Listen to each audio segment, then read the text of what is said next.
Hello friends. C plus plus tutorial की series में आज हम देखेंगे लेक्चर 1 का पार्ट 5। आज का हमारा ऑब्जेक्टिव है कि सॉफ्टवेयर डेवलपमेंट कैसे करें, यानी सी प्लस प्लस लैंग्वेज में हम सॉफ्टवेयर कैसे बनाएं। सॉफ्टवेयर डेवलप करने का मतलब सी प्लस प्लस लैंग्वेज में या सी लैंग्वेज में लगभग एक जैसा ही है। आपको बनानी है EXE फाइल। EXE फाइल ही हमारा सॉफ्टवेयर है। इस फाइल को बनाने में सबसे बड़ी परेशानी ये है कि ये ऑपरेटिंग सिस्टम अंडरस्टैंडेबल लैंग्वेज में होती है, यानी उस भाषा में जो एक ऑपरेटिंग सिस्टम समझ सकता है। अब क्योंकि कई अलग अलग ऑपरेटिंग सिस्टम कंप्यूटर्स में हो सकते हैं, जैसे Windows, DOS, Linux, Solaris, Mac, तो ये अलग अलग ऑपरेटिंग सिस्टम अलग अलग कंप्यूटर्स पे हो सकते हैं। तो ये फाइल EXE फाइल किसी एक ऑपरेटिंग सिस्टम को समझने के हिसाब से बनाई गई। इसीलिए अगर हम इस भाषा को सीखें भी तो परेशानी ये है कि हमें हर ऑपरेटिंग सिस्टम के हिसाब से अलग अलग सीखना होगा। तो हम EXE फाइल डायरेक्टली नहीं बनाते, इसके बदले हम एक आसान सी लैंग्वेज सीखते हैं, लाइक C++। तो जो कुछ भी मशीन से हमें करवाना है वो हम C++ लैंग्वेज के ज़रिए कहेंगे। हम एक फाइल बनाएंगे जिसका एक्सटेंशन होगा .cpp, स्टैंड्स फॉर C++। इसके अंदर हम C++ भाषा में कोडिंग करेंगे। इसके बाद हमें ज़रूरत पड़ेगी एक सॉफ्टवेयर की जिसका नाम है प्री प्रोसेसर। ये सॉफ्टवेयर हेडर फाइल्स के कंटेंट को हमारी फाइल्स के साथ जोड़ेगा।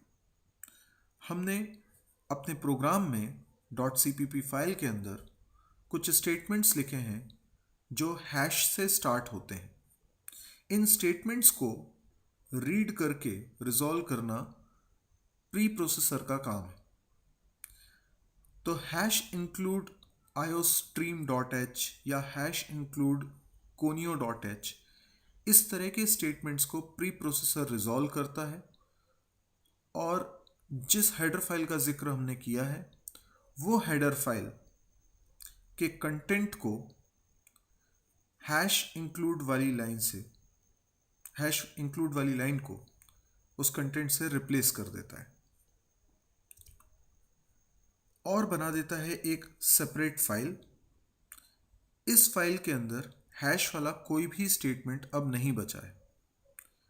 हैश वाले सारे स्टेटमेंट को प्री प्रोसेसर ने हटा दिया है, उनको सॉल्व कर दिया है। अब जो फाइल बनी है उसमें हमारा कोड तो है ही, हेडर फाइल्स के अंदर जितनी लाइंस लिखी थी वो सारी लाइंस भी कॉपी होकर हमारे फाइल में आ चुकी हैं। ये फाइल sum.i कहीं पर सेव नहीं हो रही है, लेकिन रैम में बन ज़रूर रही है। इस फाइल को रीड करने का काम करेगा कंपाइलर नाम का सॉफ्टवेयर। कंपाइलर सॉफ्टवेयर का काम है इस प्रोग्राम में लिखी गई लाइंस को ट्रांसलेट करना और ट्रांसलेट करके वो एक इंटरमीडिएट फाइल बनाएगा जो obviously operating system understandable language में होगा, जिसको हम ऑब्जेक्ट फाइल कहते हैं।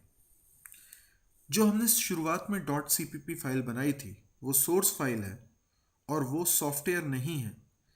हाँ, एक प्रोग्राम ज़रूर है जो हमने C++ लैंग्वेज में बनाया, पर कोई भी ऑपरेटिंग सिस्टम इसे चला नहीं पाएगा।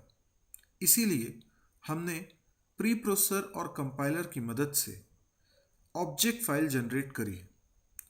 कंपाइलर ने हमारे कोड को ट्रांसलेट करके ऑपरेटिंग सिस्टम अंडरस्टैंडेबल लैंग्वेज में कन्वर्ट किया है। लेकिन इस ऑब्जेक्ट फाइल के अंदर भले ही ऑपरेटिंग सिस्टम के समझने वाली भाषा में चीज़ें लिखी हों, ऑपरेटिंग सिस्टम को कुछ शब्दों के अर्थ अभी भी समझ में नहीं आएंगे, और ये वो शब्द हैं जिनके अर्थ पहले से लाइब्रेरी फाइल्स के अंदर लिखे हुए हैं। लाइब्रेरी फाइल्स के अंदर कोडिंग पहले से है। अब एक सॉफ्टवेयर की हमें ज़रूरत है जिसका नाम है लिंकर, जो ऑब्जेक्ट फाइल के कंटेंट को लाइब्रेरी फाइल के कंटेंट के साथ लिंक करके एक नई फाइल बना देगा, that is your EXE file. और यही है हमारा सॉफ्टवेयर। तो हमने अपने लेक्चर 1 में 5 पार्ट्स में क्या क्या पढ़ा। हमने सबसे पहले हिस्ट्री ऑफ C++ देखी, जिसमें हमने देखा ब्यान स्ट्रॉस्ट्रप ने C++ लैंग्वेज बनाई है 1979 में AT&T बेल लेबोरेटरी में। 1983 में जाके इसका नाम हो गया था C++। हमने बहुत सारे फीचर्स पढ़े थे C++ के, जिसमें सबसे इंपॉर्टेंट है कि C++ is a super set of C language, जिसका मतलब है C++ में आप वो सब कुछ कर सकते हैं जो आपने C लैंग्वेज में सीखा है। फिर हमने देखा C++ language object oriented programming language है, पर ये प्रोसीजर ओरिएंटेड प्रोग्रामिंग गाइडलाइंस को भी फॉलो करने में सक्षम है। तो प्रोग्रामर्स की ये चॉइस होगी कि वो किसी सॉफ्टवेयर को C++ में बनाते वक्त प्रोसीजर ओरिएंटेड तरीके से प्रोग्रामिंग करते हैं या ऑब्जेक्ट ओरिएंटेड तरीके से प्रोग्रामिंग करते हैं।